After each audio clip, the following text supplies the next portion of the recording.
नमस्कार मित्रों, स्वागत है आप सभी का अपने चैनल कथा साहित्य दर्पण में। मित्रों, आज हम लोग सुनने जा रहे हैं नई कहानी के प्रसिद्ध कहानीकार राजेंद्र यादव जी की प्रसिद्ध कहानी जहाँ लक्ष्मी कैद है। यह कहानी उनके कहानी संग्रह एक दुनिया समानांतर में संग्रहित है, जो कि हायर एजुकेशन में भी संग्रहित है, लगाई गई है और विभिन्न उच्च शिक्षा के पाठ्यक्रमों में भी सम्मिलित है। इस प्रसिद्ध कहानी को वाचन करने से पहले हम लोग पहुंचते हैं थोड़ा सा संक्षिप्त परिचय जानने के लिए राजेंद्र यादव जी का। तो राजेंद्र यादव जी का जन्म 1929 ईस्वी को आगरा उत्तर प्रदेश में हुआ था। कहानी संग्रह है इनके प्रमुख देवताओं की मूर्तियाँ, खेल खिलौने, जहाँ लक्ष्मी कैद है। लक्ष्मी जहाँ कैद है इस कहानी का प्रकाशन 1957 ईस्वी में हुआ था। अभिमन्यु की आत्महत्या, छोटे छोटे ताजमहल, किनारे से किनारे तक टूटना, अपने पार ढोल आदि इनके प्रमुख कहानियां हैं। प्रमुख उपन्यासों में है प्रेत बोलते हैं, उखड़े हुए लोग, सह और मात, 1 इंच मुस्कान, उल्टा, अनदेखे अनजाने पुल आदि। तो चलते हैं इनकी प्रमुख कहानी जहाँ लक्ष्मी कैद है पर। जरा ठहरिए, यह कहानी विष्णु की पत्नी लक्ष्मी जी के बारे में नहीं है। लक्ष्मी नाम की ऐसी लड़की के बारे में है जो अपनी कैद से छूटना चाहती है। इन दो नामों में ऐसा भ्रम होना स्वाभाविक है, जैसा कि कुछ क्षण के लिए गोविंद को हो गया था। एकदम घबराकर जब गोविंद ने आंखें खोली तो वह पसीने से तर था। उसका दिल इतने जोर से धड़क रहा था कि उसे लगा कहीं अचानक उसका दिल धड़कना बंद ना कर दे। अचानक उसने 5-6 बार पलकें झपकाई। पहली बार तो उसकी समझ में ना आया कि क्या है, कहाँ है, क्या करे। एकदम दिशा और स्थान का ज्ञान उसे भूल गया। पास के हॉल की घड़ी ने घंटा बजाया तो उसकी समझ में ना आया कि वह घड़ी कहाँ है, वह स्वयं कहाँ है, घंटा कहाँ बज रहा है। फिर धीरे धीरे उसे ध्यान आया। उसने अपने दिमाग पर जोर डाला, गले का पसीना पोंछा। उसे लगा उसके दिमाग में फिर से वही खटखट गूंज रही जो अभी गूंज रही थी। पता नहीं सपने में या सचमुच, अचानक गोविंद को ऐसा लगा जैसे किसी ने किवाड़ पर 3-4 बार खट खट की हो और गिड़गिड़ा कर कहा हो, मुझे निकालो, मुझे निकालो। और वह आवाज़ कुछ ऐसे रहस्यमय ढंग से आकर उसकी चेतना को कोचने लगी कि वह बौखलाकर जाग उठा। सचमुच ही यह किसी की आवाज़ थी या महज उसका भ्रम? फिर उसे याद आया यह भ्रम ही था। वह लक्ष्मी के बारे में सोचता हुआ ऐसा अभिभूत सोया कि स्वप्न में भी उसकी दशा लक्ष्मी के बारे में ही सोचती रही। वास्तव में यह आवाज़ कैसी विचित्र थी, कैसी साफ थी। उसने कई बार सुना था कि अमुक स्त्री या पुरुष के स्वप्न में आकर कोई कहता है, मुझे निकालो, मुझे निकालो। फिर धीरे धीरे स्थान भी बताने लगता है। वहाँ खुदवाने पर कढ़ाई या हांडी में भरे सोने चांदी के सिक्के या माया मिलती है और देखते देखते वह माला माल हो जाता है। कभी कभी ऐसा भी हुआ कि किसी अनधिकारी आदमी को उस द्रव्य को प्राप्त हो गया हो और उसमें कौड़िया और कोयले निकले। फिर उसे कोढ़ हो गया और फूट फूट कर उसके शरीर से बहा और उसकी मृत्यु हो गई। इसी तरह धरती के नीचे से उसे लक्ष्मी तो नहीं पुकार रही है। बड़ी देर तक वह सोचता रहा। उसके दिमाग में फिर लक्ष्मी का किस्सा साकार होने लगा। वह मोहाच्छन्न सा पड़ा रहा। कहीं दूर दूसरे घड़ियाल ने फिर वही घंटा बजाया। गोविंद से अब ना रहा गया। रजाई को चारों तरफ से बंद रखे हुए बड़े ही संभाल कर उसने कोहनी को बाहर निकाला। लेटे लेटे ही अलमारी से किताब की कापियों की बगल से अधजली मोमबत्ती निकाली। कहीं से खोज कर दिया सिलाई निकाली और आधा उठकर, ताकि जाड़े में दूसरा हाथ ना निकालना पड़े, उसने 2-3 बार घिसकर दिया सिलाई जलाई। मोमबत्ती रोशन की और पिघले मोम की बूंद टपकाकर उसने दवात के ढक्कन के ऊपर जमा दिया। धीरे धीरे हिलती रोशनी में उसने देखा कि किवाड़ पूरे बंद हैं। दरवाजे के सामने वाली दीवार में बने जाली के रोशनदान के ऊपर दूसरी मंजिल से हल्की हल्की जो रोशनी आती है वह भी बुझ चुकी है। सब कुछ शांत हो चुका है। बिजली का स्विच यद्यप उसके तख्त के ऊपर ही लगा था, लेकिन एक तो रजाई में यह रजाई छोड़कर खड़े होने का आलस्य, दूसरे लाला रूपाराम का डर कि सुबह ही कहेगा, गोविंद बाबू बड़ी देर तक पढ़ाई हो रही है आजकल, जिसका सीधा अर्थ यह होगा कि बहुत बिजली खर्च कर रहे हो। फिर उसने चुपके से, जैसे कोई उसे देख रहा हो, तकिए के नीचे रजाई के भीतर ही भीतर हाथ बढ़ाकर वह पत्रिका निकाल ली और गर्दन के पास से हाथ निकालकर उससे 47वें पन्ने को बार बार खोलकर देखता रहा। 1 बजे की पठानकोट एक्सप्रेस जब दहाड़ती हुई गुजर गई तो सहसा उसे होश आया। 47-48 पन्ने जो उसके सामने खुले थे, उसमें जगह जगह नीली स्याही से कुछ पंक्तियों के नीचे लाइनें खींची गई हैं। यही नहीं, उसने पन्नों का कोना मोड़ा और उन लाइनों की तरफ विशेष ध्यान उसका खींचा गया है। पन्ने को मोड़कर अब तो गोविंद उन के आसपास की लाइनों को 20 बार से अधिक पढ़ चुका था। उसने संकित निगाहों से इधर उधर देखा, उनकी पंक्तियों को पढ़ा, जिससे बार बार उन्हें पढ़ता और उसके दिल में एक अनजान बोझ और धड़कनें उसकी डूबने लगती। उसके दिमाग फिर से भन्ना उठते, जैसे उस समय भन्नाए हुए थे जब यह पत्रिका उसे मिली थी। यद्यपि इसी बीच उसकी मानसिक दशा कई विकट परिस्थितियों से गुजर चुकी थी, फिर भी वह बड़ी देर तक काली स्याही से छपे कहानी के अक्षरों को घूरता रहा। धीरे धीरे ऐसा लगा जैसे अक्षर की पंक्ति एक खिड़की की जाली हो, जिसके पीछे बिखरे बालों वाले एक निरीह लड़की का चेहरा झांक रहा हो। फिर उसके दिमाग में बचपन की सुनी हुई कहानी साकार होने लगी। शिकार खेलने में साथियों का साथ छूट जाने पर भटकता हुआ एक राजकुमार अपने थके मांदे घोड़े पर बिल्कुल वीराने में समुद्र के किनारे बने एक विशाल सुनसान किले में जा पहुंचा। वहां ऊपर खिड़की में उसे एक अत्यंत सुंदर राजकुमारी बैठी दिखाई दी, जिसे एक राक्षस ने लाकर वहां कैद कर दिया था। छोटे छोटे विवरण के साथ खिड़की में बैठी राजकुमारी की तस्वीर गोविंद की आंखों के सामने स्पष्ट हो गई। उसे लगा जैसे वह राजकुमारी उन रेखांकित छपी लाइनों के पीछे से झांक रही है। उसके गालों पर आंसुओं की लकीरें सूख गई हैं, उसके होंठ पपड़ा गए हैं, चेहरा मुरझा गया है, रेशमी बाल मकड़ी के जाले जैसे लगते हैं, जैसे उसके पूरे शरीर से एक आवाज़ निकल रही है, मुझे छुड़ाओ, मुझे बचाओ। गोविंद के मन में उस अनजान राजकुमारी को छुड़ाने के लिए जैसे रह रहकर कोई कुरेद रहा है। एक आध बार तो उसे बड़ी प्रबल इच्छा हुई कि अपने भीतर रह रहकर कुछ उत्तेजना को वह अपने तख्त और कोठरी के बीच दीवार में 2 फीट चौड़ी गली में घुसकर तो दूर कर दे। तो क्या सचमुच लक्ष्मी ने यह सब उसी के लिए लिखा है? लेकिन जब उसने लक्ष्मी को देखा तक नहीं, अगर अपनी कल्पना में किसी जवान लड़की का चेहरा लाए तो वह भी आखिर कैसी हो? कुछ और भी बातें थी। वह लक्ष्मी के रूप में एक सुंदर लड़की के चेहरे की कल्पना करता था। गोविंद यह अच्छी तरह जानता था कि यह उसी के लिए लिखा गया है। ये लाइनें खींचकर उसका ध्यान आकृष्ट किया गया है। फिर भी वह इस अप्रत्याशित बात पर विश्वास नहीं कर पा रहा था। वह अपने को इस लायक भी नहीं समझता था कि कोई लड़की उसे संकेत करेगी। जब जब वह इन पंक्तियों को पढ़ता तब तब उसका सिर चकराने लगता। बात यह हुई कि वह चक्की वाले हॉल में ईंटों के तख्त जैसे बने चबूतरे पर पुरानी काठ की संदूकची के ऊपर लंबा पतला रजिस्टर खोले दिन भर हिसाब मिला रहा था। तभी लाला रूपा राम का सबसे छोटा 9-10 साल का लड़का राम स्वरूप उसके पास आकर खड़ा हुआ। यह लड़का फटे पुराने से चेस्टर की, जो साफ ही किसी बड़े भाई के चेस्टर को कटवा कर बनाया गया होगा, जेबों में दोनों हाथ ठूंसे खड़ा होकर उसे देख रहा था। गोविंद जब पहले दिन आया था और हिसाब कर रहा था, तभी यह लड़का आकर खड़ा हुआ। उस दिन लाला रूपाराम भी थे, इसीलिए सिर्फ यह दिखाने को कि वह उसके सुपुत्र में काफ़ी रुचि रखता है, उसने नियमानुसार उसका नाम, उम्र, स्कूल आदि पूछे थे।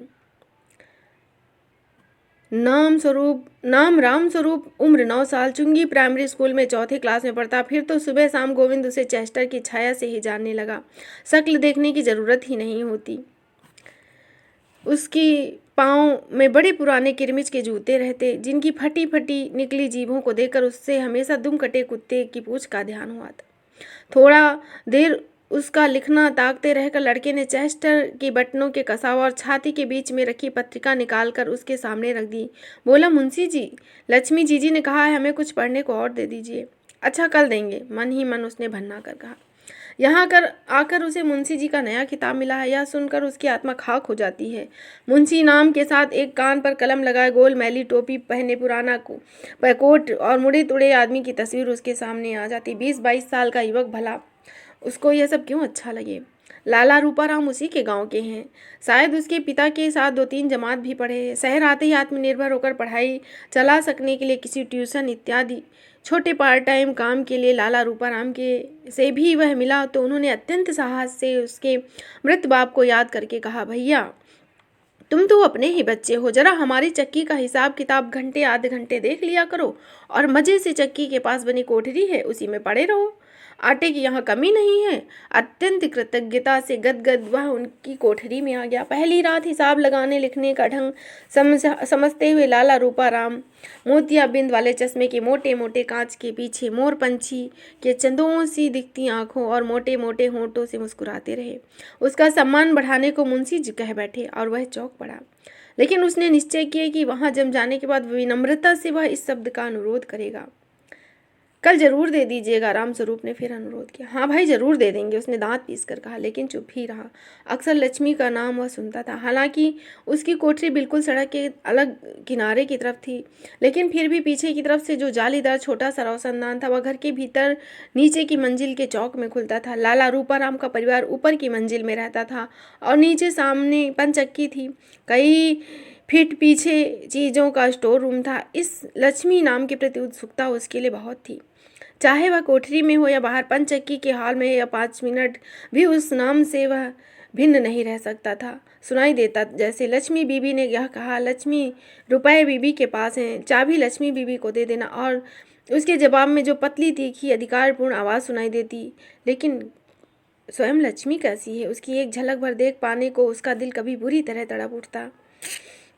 इसीलिए वह आंख उठाकर भीतर भीतर देखने की कोशिश न करता। मन ही मन उसने समझ लिया था कि ये लक्ष्मी है काफ़ी महत्वपूर्ण। दिक्कत यह थी कि कुछ भी भीतर दिखाई नहीं देता। वह खिड़की से झांकने की कोशिश करता था तब भी। और चौक के ऊपर लोहे का जाल पड़ा था। उस पर से ऊपर वाले लोग जब गुजरते थे तो लोहे की झंझनाहट से पहले तो उसका ध्यान हर बार इधर चला जाता था। बच्चे तो कभी कभी और उछल उछल कर कूदते। यहाँ से जब किसी बहाने पूरी गली न पार हो जाए, कुछ भी दिखना असंभव था। चूँकि गुसलखाना और नल इत्यादि उस चौक में थे, जिसकी वजह से सुबह जाते हुए अत्यंत सीधे लड़के की तरह नीची निगाह किए हुए भी वह ऊपर की स्थिति को भांपने का प्रयत्न करता था।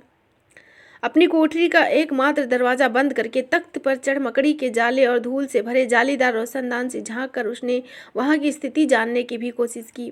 लेकिन वह कमबख्त जाली कुछ इस ढंग से बनी थी कि उसके फोकस में पूरा सामने वाला छज्जा और 1 आध फुट लोहे का जाल आता था, उसके अलावा और कुछ नहीं। बहुत कोशिश करने पर टखने ही दिखे। हाँ, तो किसी लड़की के पैर हैं ये, लेकिन हाथ में धोती का किनारा भी झलकता है। उसने एक गहरी सांस ली और तख्त से उतरते हुए एक्टराना अंदाज में छाती पर हाथ मारा और बुदबुदाया, अरे जालिम लक्ष्मी, एक झलक तो दिखला दे। मुंशी जी, तुम तो देख रहे हो, लिखते क्यों नहीं? रामस्वरूप ने जब देखा कि गोविंद धीरे धीरे होल्डर का पिछला हिस्सा दांतों में ठोकता हुआ हिसाब की कॉपी में अपलक कुछ घूर रहा है, तो पता नहीं कैसे यह बात उसकी समझ में आ गई कि वो जो कुछ सोच रहा है उसका संबंध हिसाब किताब से नहीं है। उसने चौंक कर लड़के की तरफ देखा और चोरी पकड़ी जाने पर झेप कर मुस्कुराया। तभी एक बात उसके दिमाग में कौंधी, यह लक्ष्मी रामस्वरूप की बहन ही तो है। जरूर उसका चेहरा इससे काफ़ी मिलता जुलता होगा। इस बार उसने ध्यान से रामस्वरूप का चेहरा देखा कि वह सुंदर है या नहीं। फिर अपनी बेवकूफ़ी पर मुस्कुराकर अंगड़ाई ली, चारों तरफ ढीले कंबल को फिर से चारों ओर कस लिया। अप्रत्याशित प्यार से बोला, अच्छा मुन्ना, कल सुबह दे देंगे। उसकी इच्छा हुई कि वह लक्ष्मी के बारे में कुछ बात करे, लेकिन सामने ही चौकीदार और मिस्त्री सलीम काम कर रहे थे। असल में वह आज थक भी गया था। अचानक व्यस्त होकर और जल्दी जल्दी हिसाब करने लगा। दुनिया भर की सिफारिशों के बाद उसका नाम एक कॉलेज में नोटिस बोर्ड पर आया।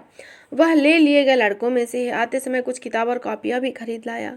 सो आज वह चाहता था कि जल्दी से अपनी कोठरी में लेटे और आगे पीछे दुनिया भर की बातों को सोचता हुआ सोचे, लक्ष्मी कौन है, कैसी है, उसके बारे में सोचे। मन ही मन अपनी पास रखी पत्रिकाओं और कहानियों की पुस्तकों की गिनती करते हुआ सोचने लगा, इस बार उसे कौन सी देनी है। आगे जाकर काफ़ी दिन हो जाएंगे तो चुपचाप उसमें से एक छोटा सा पत्र रख देगा जो किसी दोस्त के नाम होगा, या उसकी भाषा ऐसी होगी कि पकड़ में ना आए। भूल से चला गया, पकड़ जाने पर आसानी से कह सकेगा। जिसके विषय में वह इतना सोचता है वह उसी लक्ष्मी के पास से आई हुई पत्रिका है। उसने इसे अपने कोमल हाथों से छुआ होगा। तकिए के नीचे सिरहाने भी यह रही होगी। लेट कर पढ़ते हुए तो हो सकता है सोचते सोचते छाती पर भी रख कर सो गई हो। लेट कर उसका तन मन गुदगुदा उठा। क्या लक्ष्मी उसके विषय में बिल्कुल ही सोचती होगी? हिसाब लिखने की व्यस्तता में भी उसे गर्दन मोड़कर एक हाथ से पत्रिका के पन्ने पलटने शुरू किए और एक कोना मुड़े पन्ने पर अचानक ठिठक गया। यह किसने मोड़ा है? 1 मिनट में हजारों बातें उसके दिमाग में आ गई। उसने पत्रिका उठाकर हिसाब की कॉपी पर रख ली। मुड़ा पन्ना पूरा खुला था। छपे पन्ने पर जगह जगह नीली स्याही के निशान देख वह चौंक पड़ा। ये किसने लगाए हैं? उसे अच्छी तरह याद है कि ये निशान पहले नहीं थे। मैं तुम्हें प्राणों से अधिक प्यार करती हूँ, उसने एक नीली लाइन के ऊपर पढ़ा। ये क्या चक्कर है? एकदम जैसे वह बौखला उठा। उसने फौरन ही सामने बैठे मिस्त्री सलीम और दिलावर सिंह को देखा। वे अपने ही काम में व्यस्त थे। उसकी निगाह अपने आप दूसरी लाइन पर फिसल गई। मुझे यहाँ से भगा ले चलो। अरे तीसरी लाइन, मैं फांसी लगाकर मर जाऊंगी। और गोविंद इतना घबरा गया कि फट से उसने पत्रिका बंद कर दी। शंका से इधर उधर देखा कि किसी ने ताड़ तो नहीं लिया।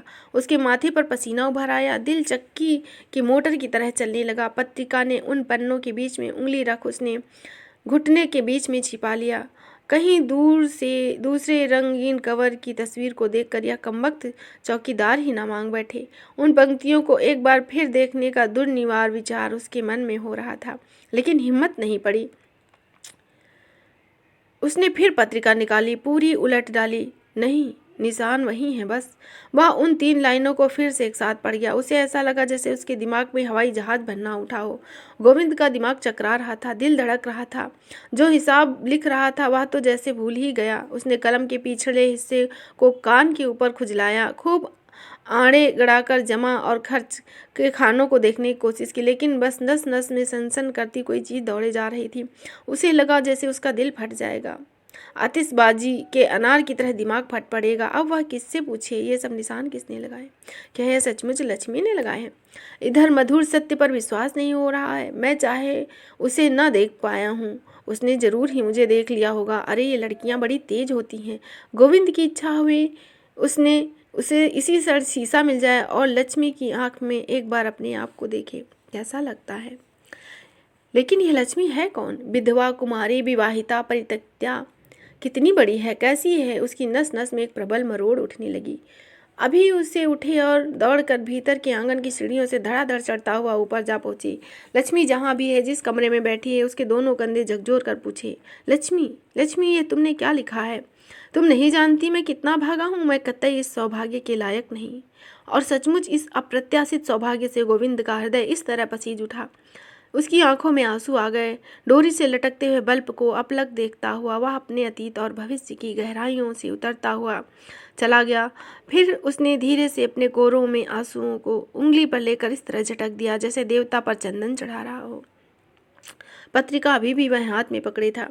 एक बार फिर उसने पत्रिका को देखा, पंक्तियों को पढ़ा, मानो लक्ष्मी उसके साथ भाग जाए ऐसा वह सोच रही है। लेकिन आखिर लक्ष्मी है कौन? लक्ष्मी के बारे में प्रश्नों का एक झुंड उसके दिमाग पर टूट पड़ा, जैसे शिकारु कुत्तों का बाड़ा खोल दिया गया हो। उसके सामने सैकड़ों हजारों चीजें एक साथ चमक कर गायब हो गई। ईंटों के ऊंचे चौकोर तख्तनुमा चबूतरे पर छोटी सी संदूकची के आगे बैठा गोविंद हिसाब लिख रहा था, और अभी हिसाब न मिलने के कारण जो पुर्जे इधर उधर बिखरे थे वे सब यूं ही बिखरे रहे। उसने खुले लेज़र रजिस्टर पर दोनों कोहनियाँ टिका दी और हथेलियों से आंखें बंद कर ली। कनपटी के पास की नसें छटक रही थी। ऐसा तो उसने कभी नहीं देखा, सुना, महसूस किया। सिनेमा उपन्यासों में भी नहीं पढ़ा। सचमुच इन निशानों का क्या मतलब है? क्या लक्ष्मी ने ही लाइनें खींची है? हो सकता है किसी बच्चे ने खींच दी हूँ। इससे संभावना थोड़ा और चौंकर गोविंद ने फिर पन्ना खोला। नहीं नहीं, किसी बच्चे की खींची लाइनें नहीं हैं। लकीरें इतनी सीधी और सधी हैं, किसी बच्चे की नहीं हो सकती। यद्यपि गोविंद इस तरह आंख बंद किए सोच रहा था, लेकिन उसे मन ही मन डर था कि मिस्त्री और दरबान उसे देख कुछ समझ न जाए। सबसे बड़ा डर उसे लाला रूपाराम का था। अभी रुई भरी शकल, पारों वाली सी शकल की मैली सी पूरी बाहों के मिर्जई पहने, उसकी मैली चीकट युगों पुरानी अंडी लपेटे धीरे धीरे हाँपते हुए बेड टेकते हुए कष्ट से सीढ़ियाँ उतर कर आएंगे। अचानक बेद की खटखट से वह चौंका। उसने आँख से हटाया तो देखा सचमुच लाला रूपाराम ही थे। अरे कमबख्त, याद करते ही आ गया, बैठे हुए तो नहीं देख लिया। उसने झट पत्रिका को घुटनों के नीचे और सरकाया और सामने फैले पुर्जों को आंखों से टिकाकर व्यस्त हो गया। मोटे मोटे शीशों के पीछे से उनकी आंखें बड़ी होकर भयंकर दिखती थी। आंखों और पलकों का रंग मिलकर ऐसा दिखाई देता था जैसे मोर पंख के चिंदावे लगे हों। सिर पर रुई भरा कंटोपा था। उसके कानों को ढकने में वो मोटर के मड यार्ड के जैसे मुड़े हुए थे और पौराणिक राक्षसों के सींगों के से दृश्य उपस्थित कर रहे थे। उसका चेहरा झुर्रियों से भरा हुआ था। चश्मे का फ्रेम नाक के ऊपर से टूट गया था। उसने डोरा लपेटकर मजबूत कर लिया था। दांत उसके नकली थे और शायद ढीले भी थे, क्योंकि उन्हें हमेशा इस तरह मुंह चुला चुला कर पीछे सरकाए रखते थे जैसे च्युइंगम चबा रहे हों। गोविंद को उनके इस मुंह चलाने और मुंह से निकलती तरह तरह की आवाज़ों से बड़ी उबकाई आती थी, और जब वे उसकी से बात करते तो वह प्रयत्न करके अपना ध्यान उससे हटाए रखता। लाला रूपाराम की गर्दन हमेशा इस तरह हिलती रहती जैसे खिलौने वाले बुढ़े बुढ़ियों की गर्दन। लाला रूपाराम को देखकर गोविंद को लगता कि इस आदमी का अंत समय निकट आ गया है। लाला रूपाराम जब पास आए तो उनके सम्मान में चेहरे पर चिकनाई वाले मुस्कान लाकर उनकी ओर देखते हुए स्वागत किया।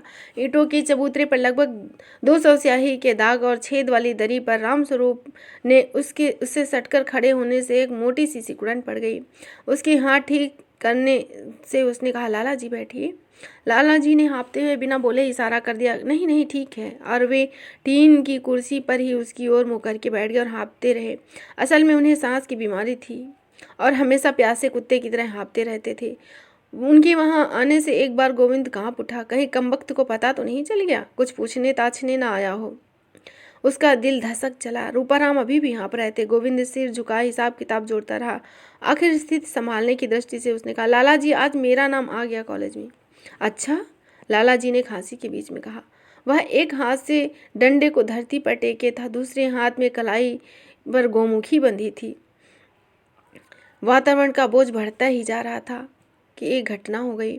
उन्होंने सांस इकट्ठी करके कुछ बोलने के लिए मुंह खोला था कि भीतर आंगन का ठट्टर भयंकर रूप से झंझना उठा। कोई बहुत भारी चीज उसके ऊपर फेंक दी गई हो और फिर जोर से बजती खनखनाती हुई लच्छी की चीज नीचे आ गिरी।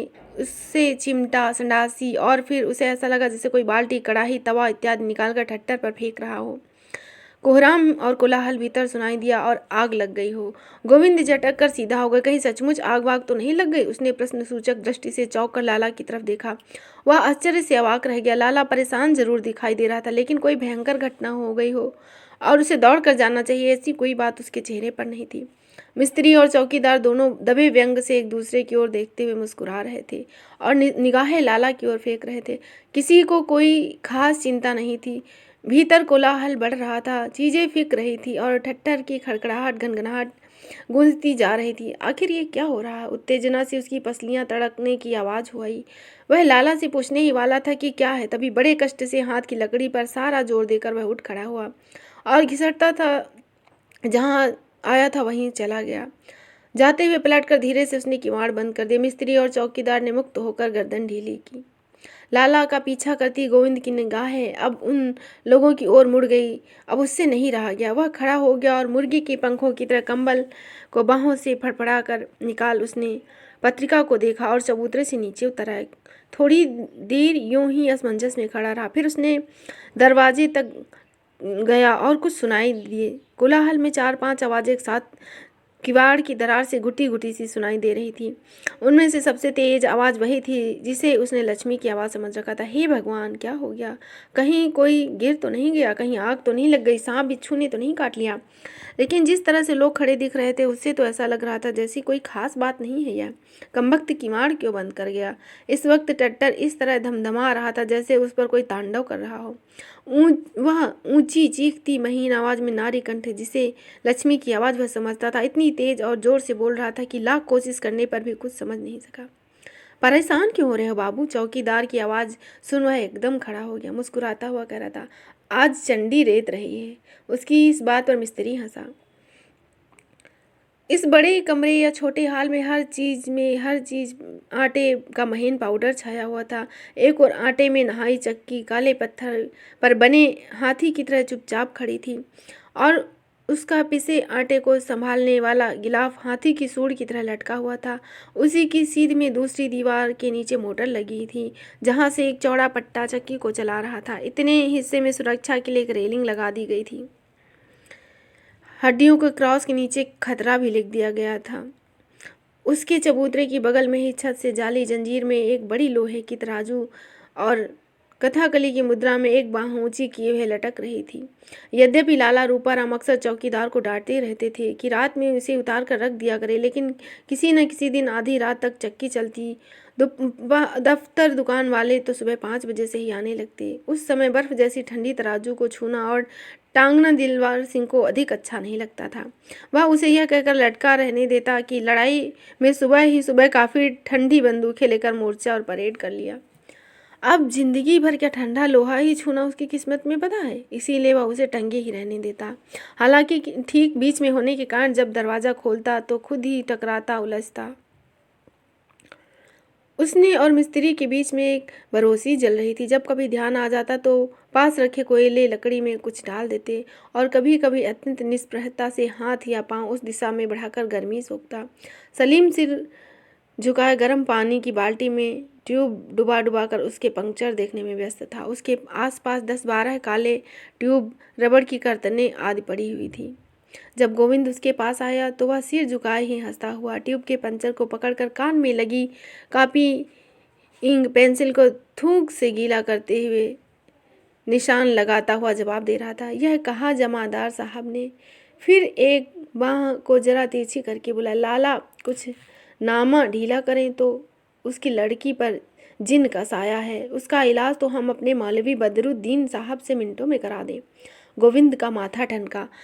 लाला की लड़की पर क्या कोई देवी आती है? उससे अपने गांव की एक ब्राह्मणी विधवा तारा का एकदम से ध्यान आया। उसे जब भी देवी आती थी तो घर के बर्तन फेंक देती थी, सारा बदन ऐंठने लगता था, मुंह से झाग निकलने लगता था।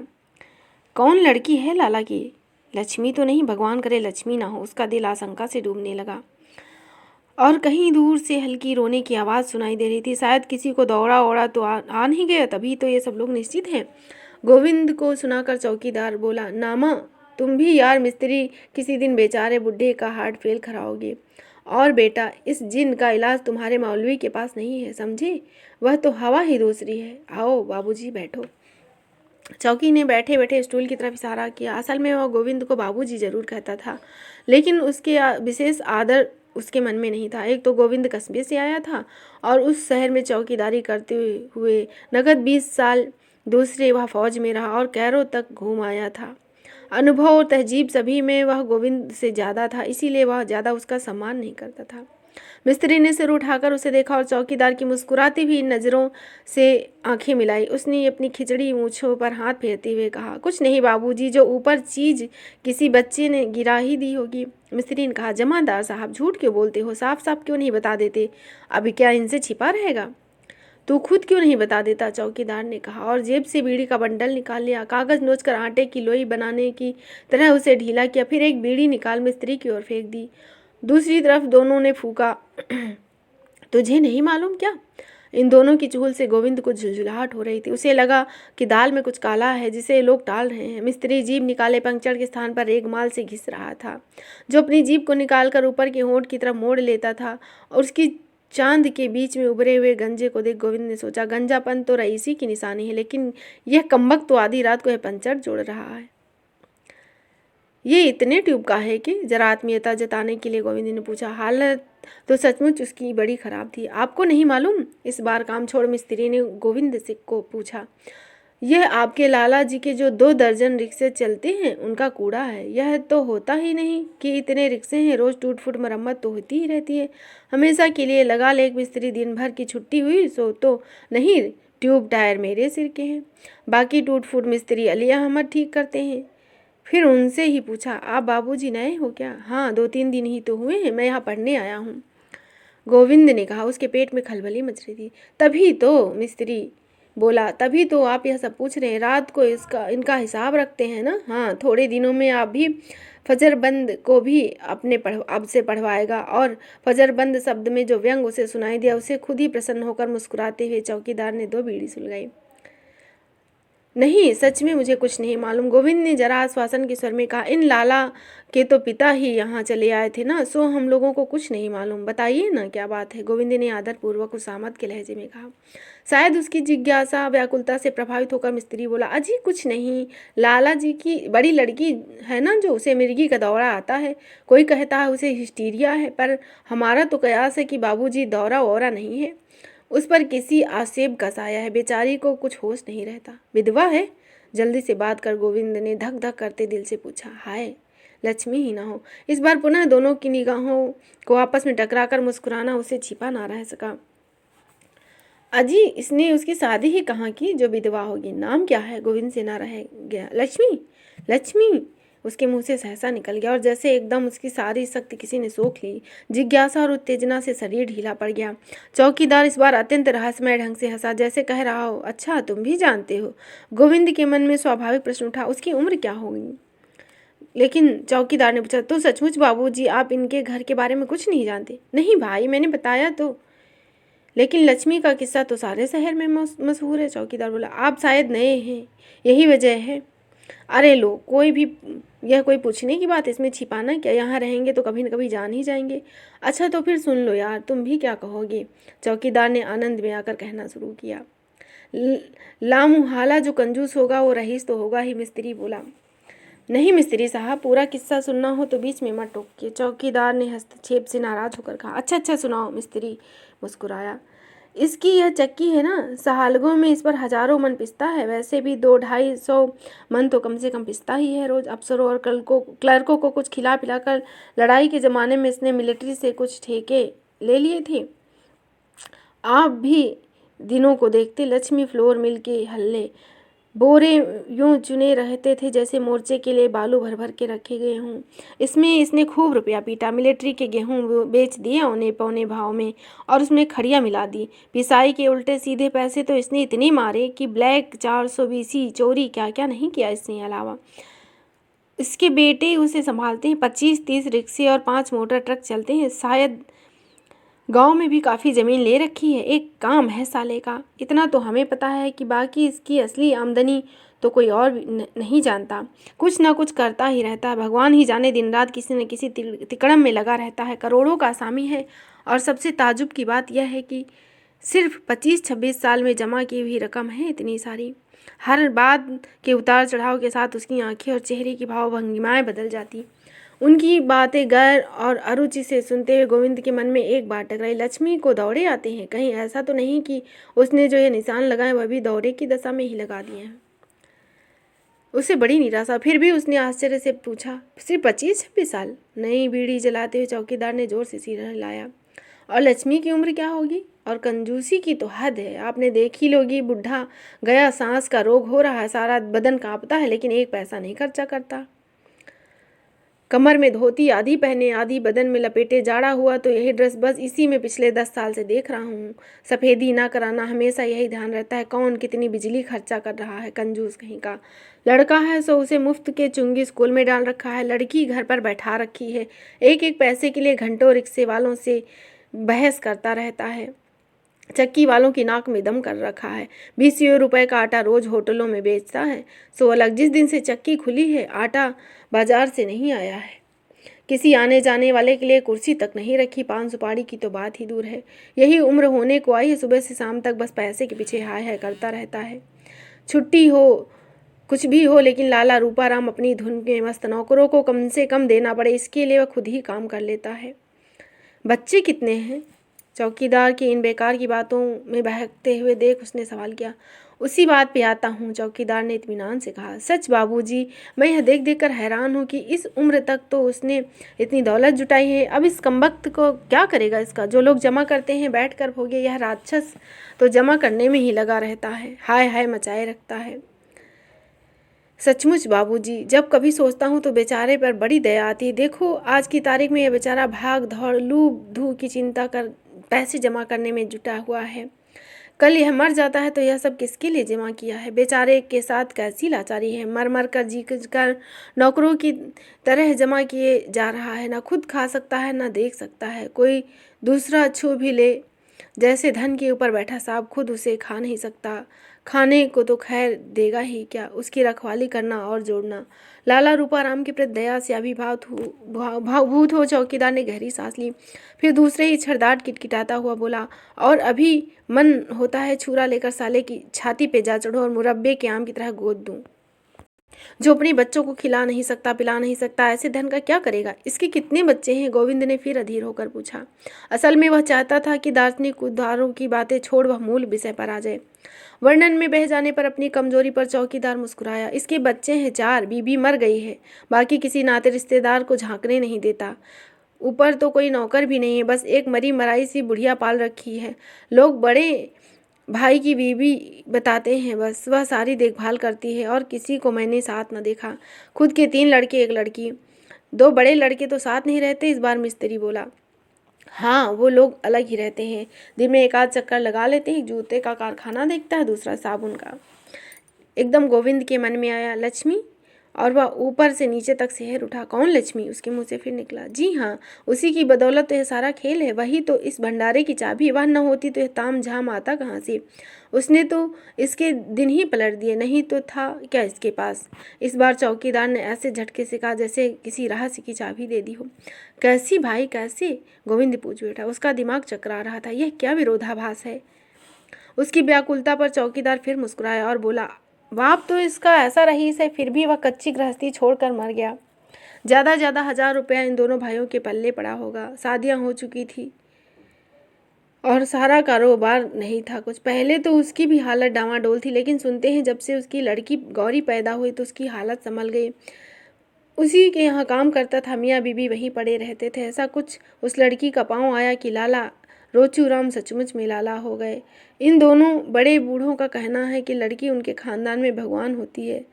अब तो लाला कभी इस ओझा के पास जाते, कभी उस पीर के पास, कभी इसकी मानता, कभी उसकी शंका। दिन रात बस यही कि हे भगवान मेरे लड़की हो जाए। और ईश्वर की कृपा से उसके लड़की हुई तो उसने सचमुच लक्ष्मी बनकर ही आई। थोड़े ही दिनों में लक्ष्मी फ्लोर मिल बन गई। तो इसका यह हाल है। और मिट्टी भी छू दे तो सोना बन जाता है, और कंकड़ को उठा ले तो हीरा। फिर आ गई लड़ाई और इसके छक्के पंजे हो गए। इसको ठेके मिल गए। सचमुच में एक के बाद एक मकान खरीदने लगा।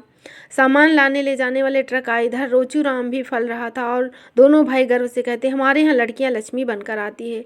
लेकिन फिर क्या ऐसा वाक़या हो गया कि तस्वीर की शक्ल बदल गई। चौकीदार दिलावर सिंह जानता था कि यह उसकी कहानी का क्लाइमैक्स है, इसीलिए श्रोताओं की उत्सुकता को झटके में उसने उंगलियों में दबी व्यर्थ जली बीड़ी के 2-3 कस खींच कर खत्म किया। गौरी शादी लायक हो गई। शायद किसी पड़ोसी लड़के को लेकर कुछ ऐसी वैसी बातें भी लाला रोचूराम ने सुनी। लोगों को उंगलियां उठाना उनकी आदत है। भगवान की देखिए कि उन दिनों उसकी पंचक्की में आग लगे। कुछ लोगों को कहना है कि घरेलू दुश्मन का काम है। जो भी हो, बड़े बड़े हाथी की तरह एक बिरगी जो उठना दुश्वार हो गया तो लोग रुपए दाब गए। उनका दिवाला निकल गया। दिवाला क्या, एक तरह से बिल्कुल मटिया मेट हो गया। सब कुछ चौपट हो गया। छल्ला छल्ला बिक गया। एक दिन लाला जी की लाश तालाब में फूली हुई मिली। अब तो हमारे लाला रूपाराम को साफ सूंघ गया। उनके कान खड़े हो गए और घर पर लक्ष्मी पर पहरा बैठा दिया। उसे स्कूल से उठा लिया गया और वह दिन है और आज का दिन बेचारी नीचे नहीं उतरी। घर के भीतर न किसी को आने देता है न जाने देता है। मास्टर रखकर पढ़ाने की बात पहले उठी थी, लेकिन जब सुना कि मास्टर लोग लड़कियों को बहका कर भगा ले जाते हैं तो वह विचार एकदम छोड़ दिया। लक्ष्मी खूब रोई पीटी, लेकिन इस राक्षस ने उसे नहीं भेजा। लड़की देखने दिखाने लायक। बात काटकर मिस्त्री बोला, अरे देखने दिखाने लायक क्या, हमने खुद देखा है। जिधर से निकलती है उधर बिजली कौंध जाती है। 100 में से एक। उसकी बात का विरोध न करके अर्थात स्वीकार करके चौकीदार बोला, स्कूल में सुनते हैं बड़ी तारीफ थी, लेकिन सब की साले ने रेड कर दी। उसको यह विश्वास हो गया था कि लक्ष्मी सचमुच लक्ष्मी है। जब दूसरे की हो जाएगी तो इसका भी सत्यानाश हो जाएगा। उसकी वह हर बात मानता है, बुरी तरह उसकी इज्जत करता है, उसकी हर जिद पूरी करता है, लेकिन निकलने नहीं देता। लक्ष्मी 16 की हुई, 17 की हुई, 18, 19 साल बीत गए। पहले तो वह सबसे लड़ती थी, चिड़चिड़ी और जिद्दी हो गई। कभी कभी गाली देती, मार भी बैठती थी। फिर मालूम नहीं क्या हुआ, घंटों रात भर बड़ी जोर जोर से रोती रहती। फिर धीरे धीरे उसको दौड़ा पड़ने लगा। अब क्या उम्र है? गोविंद ने बीच में पूछा। उसकी ठीक उम्र तो किसी को नहीं पता, लेकिन 25 से 26 वर्ष से क्या कम होगी। वह बिल्कुल पागल हो जाती है, उछलती कूदती है, बुरी तरह गालियाँ देती है, बेमतलब रोती हंसती है, चीज़ों को उठाकर फेंक देती है और सारे कपड़े भी फेंक देती है। ले, तूने मुझे अपने लिए रख रखा है ना, इसीलिए सब कुछ करता है। यह गालियाँ खाता है, सब कुछ करता है, पिटाई सहता है, लेकिन पहरे में ज़रा ढील नहीं होने देता। चुपचाप सिर पर हाथ रखकर जो बैठा रहता है। क्या ज़िंदगी है बेचारे की। बाप है सो उसे भोग नहीं सकता और दूसरे के लिए छोड़ नहीं सकता। और तीखी व्यथा से मुस्कुराता चौकीदार देर तक आग को देखता रहा। फिर धीरे से होठ चबाकर बोला, इसकी बोटी बोटी गर्म लोहे से दागी जाए तो टिटकी बांधकर गोली से उड़ा दिया जाए। गोविंद का दिल भारी होया। उसने देखा परछाई झलमला रही। आधी रात को कोठरी में लेटे लक्ष्मी की बातों को वह सोच रहा था। उसकी आंखों के आगे लक्ष्मी की परछाई झलमला रही थी। आधी रात को अपनी कोठरी में लेटे लक्ष्मी के बारे में सोचते हुए हुए। एक बार उसने चित्र गोविंद को आंखों के सामने साकार हो गया। फिर उसने अंधकार की प्राचीरों से घिरी गर्म गर्म आंसुओं की बहाती हुई मोमबत्ती की धारा की धुंधली रोशनी में रेखांकित पंक्तियाँ पढ़ी। मैं तुम्हें प्राणों से अधिक प्यार करती हूँ, मुझे यहाँ से भगा ले चलो, मैं फांसी लगाकर मर जाऊंगी। गोविंद के मन में आया कि वह अपने आप से एक सवाल कर उठा, क्या मैं सचमुच ही पहला आदमी हूँ जो इसकी पुकार को सुनकर ऐसा व्याकुल हो उठा हूँ, या औरों ने भी इसकी आवाज़ को सुना और सुनकर अनसुना कर दिया? और क्या सचमुच जवान लड़की की आवाज़ को सुनकर अनसुना किया जा सकता है?